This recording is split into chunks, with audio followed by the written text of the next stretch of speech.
1,300 light-years away, there's a star that just got caught red-handed. Astronomers believe it swallowed one of its own planets, whole. Not billions of years ago, in some ancient, unremarkable event, but recently enough that the evidence is still burning inside it, right now. The star's name is TOI 5882, and the case against it, built entirely out of chemistry, is, in the words of the researchers themselves, robust. This is the story of a cosmic crime scene, cracked using nothing but starlight. TOI 5882 looks, at first glance, like an unremarkable sun-like star.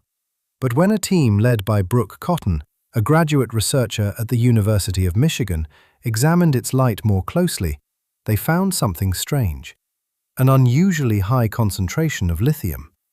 That detail matters because lithium tells a very specific story. Stars generally burn through their own lithium over time. Planets, on the other hand, hold on to much more of it. So, if a star suddenly shows up rich in lithium, the simplest explanation is that it recently ate something that was full of it. Here's the problem, though. Finding lithium in a star doesn't automatically prove anything on its own. You need to know whether that amount is actually abnormal compared to similar stars. So the team built a careful comparison group. 62 other stars, matched closely by age, mass, and temperature. Then, using a technique called spectroscopy, which breaks starlight apart into its individual chemical fingerprints, they measured exactly how TOI 5882 stacked up against every single one of them. The results weren't close. TOI 5882 turned out to be so enriched in lithium that it landed at least in the 97th percentile compared to the entire control group. As senior author Melinda Soares-Furtado of the University of Wisconsin put it, "It's not like you have to cherry-pick the data to make it stand out. It's robust. No matter how you slice it, TOI 5882 is so enriched in lithium." Based on those levels, the swallowed world was likely somewhere between a few times Earth's mass and roughly the size of Neptune. Now here's where the mystery deepens. Most stars that engulf a planet do it in old age, swelling into what's called a red giant, expanding outward until nearby planets simply get swallowed in the process. Our own Sun will eventually do exactly that, consuming Mercury, Venus, and possibly Earth roughly 5 billion years from now. But TOI 5882 isn't old enough or large enough for that explanation to work. Whatever happened here happened early, and that means something else must have caused it. The researchers have a compelling theory. TOI 5882 wasn't alone.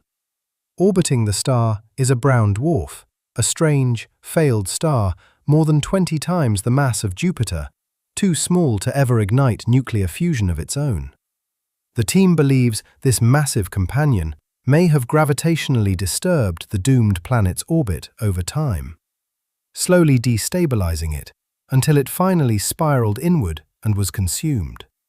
As Kotten put it herself, "You are what you eat, right?" But the story doesn't end there.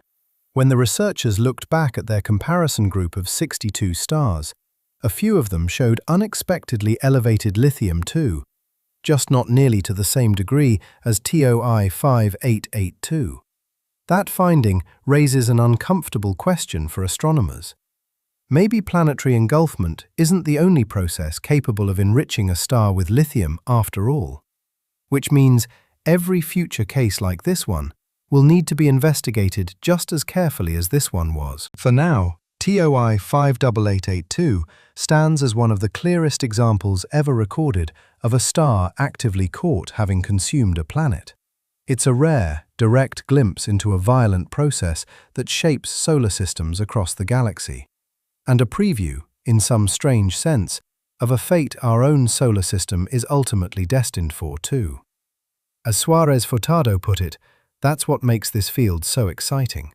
You really are solving a mystery, one written in starlight, one element at a time. If cosmic crime scenes are your thing, subscribe, because the universe keeps leaving more clues behind.